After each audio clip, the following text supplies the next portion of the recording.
जी sir, बिल्कुल। नहमदुहु व नुसल्ली अला रसूलिहिल करीम, अम्मा बाद, फ़अऊज़ु बिल्लाहि मिनश शैतानिर रजीम, बिस्मिल्लाहिर रहमानिर रहीम। डियर ऑनलाइन स्टूडेंट्स, अस्सलामु अलैकुम व रहमतुल्लाहि व बरकातुहू। स्टूडेंट्स, टुडे इंशाल्लाह हम अपने सिलेबस का जो पार्ट ए है, थ्योरेटिकल पार्ट, जिसका नाम है फ्रेमवर्क, और उसमें 2 फ्रेमवर्क है हमारे पास, 5% उसकी वेटेज है। इंशाल्लाह आज की ऑनलाइन क्लास में उसको हम कवर करेंगे। फ्रेमवर्क ये आपको स्क्रीन पे लिखा हुआ नजर भी आ रहा होगा, और इसमें 2 चीजें मैंने लिखी है, the regulatory framework and the conceptual framework.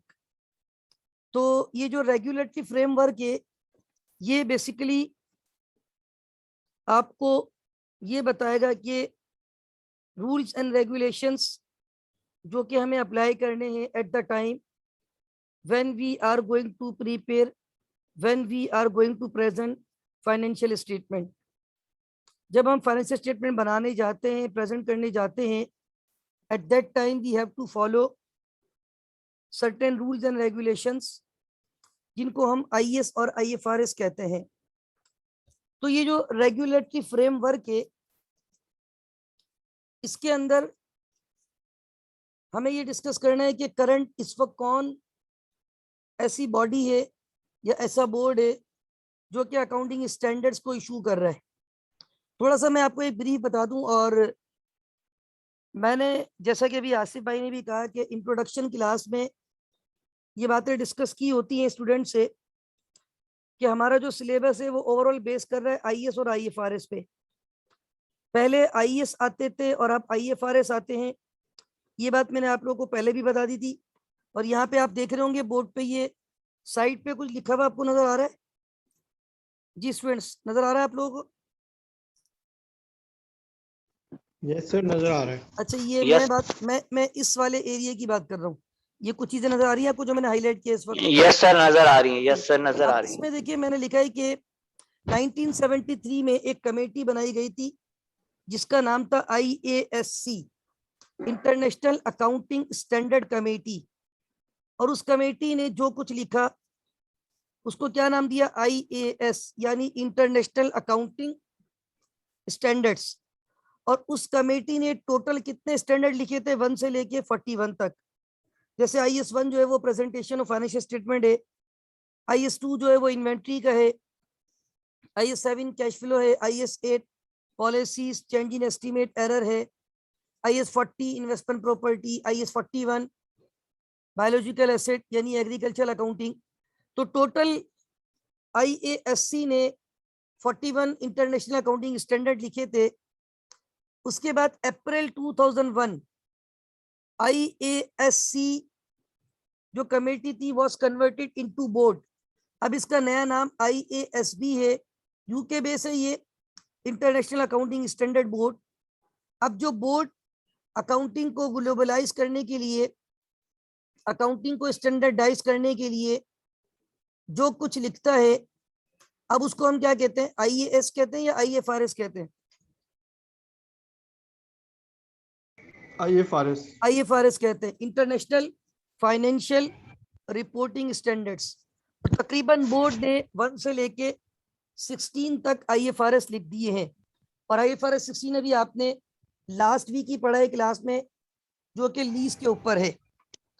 तो अब यहाँ पे देखें, ऊपर एक बात लिखी हुई है, हमारे सिलेबस का पहला पॉइंट भी ये है कि दी AIASB क्या है, यानी इंटरनेशनल अकाउंटिंग स्टैंडर्ड बोर्ड क्या है।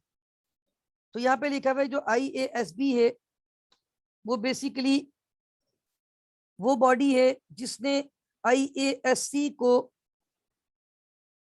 मतलब ओवरटेक किया, या जो भी आप कह सकते हैं कि मतलब committee was converted into board. और जो IASC ने इशू किए थे 41 स्टैंडर्ड्स, उसको भी उसने कंटिन्यू रखा। उसमें वो अमेंडमेंट भी करता है, और जहाँ पे अगर कोई नया IFRS आता है तो पुराने IAS को फिर सस्पेंड कर दिया जाता है। तो ये कहते हैं कि ऑन 1 अप्रैल 2001, ये कब बनी थी? अप्रैल 1, 2001, IASB adopted all of these standards कौन से स्टैंडर्ड्स उसने अडॉप्ट कर लिए जो किसने इशू किए थे? IASC ने। कितने स्टैंडर्ड इशू किए थे? 41। वो सारे स्टैंडर्ड्स किसने अडॉप्ट कर लिए? IASB ने। और now issues it's on IFRS। अब जो वो खुद इशू करता है उसको क्या कहा जाता है? International financial reporting standards. So far 16 new IFRS have been issued. अब तक कितने IFRS इशू हो चुके हैं? कितने IFRS इशू हो चुके हैं? 16।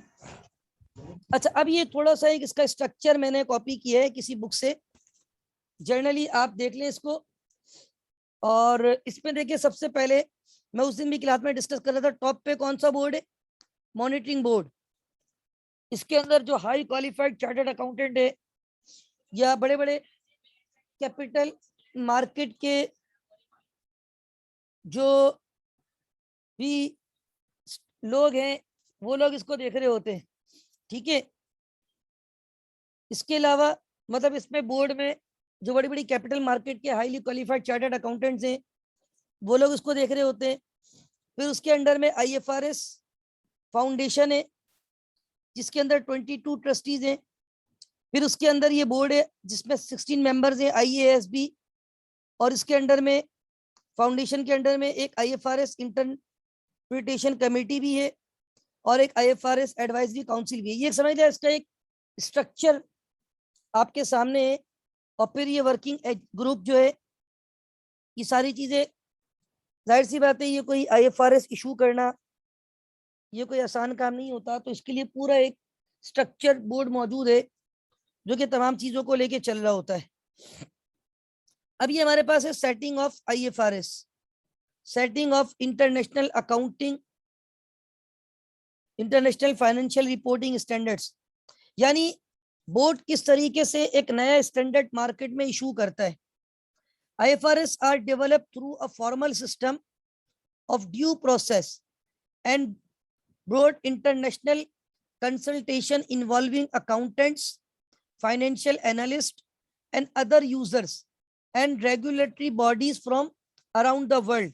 जाहिर सी बात है इंटरनेशनली काम हो रहा है, तो ऑल ओवर द वर्ल्ड जो जो इसके मेंबर्स हैं कंट्रीज, उनके जो बड़े बड़े highly qualified consultant, chartered accountants, financial analyst और जो रेगुलेटरी बॉडीज हैं वो सब मिल के एक नए IFRS को जो है वो लॉन्च करते हैं और फिर उसको इशू किया जाता है। तो ये जो पॉइंट है सेटिंग ऑफ IFRS, कि एक IFRS किस तरह सेट किया जाता है, इसके लिए अगर आप देखिए आपको नीचे स्टेप नजर आ रहे हैं। How many steps are there? 4. The overall agenda of the IASB will initially be set by the discussion with the IFRS Advisory Council. The process for developing an individual standard would involve the following steps. जब एक individual standard को process किया जाता है, develop किया जाता है, तो ये वाले स्टेप लिए जाते हैं। पहला स्टेप क्या है? During the early stages of the project the IASB में establish an advisory committee। अब आप इधर एक बात देखिएगा, ऊपर ये जो थी ना, ये एडवाइजरी कमेटी नहीं है, ये जो मैं हाईलाइट कर रहा हूँ, ये देखिए क्या लिखा हुआ है, ये IFRS एडवाइजरी। ऊपर देखिए जरा लेफ्ट पे क्या लिखा हुआ है? काउंसिल। अब कमेटी अलग बन रही है और काउंसिल भी मौजूद है।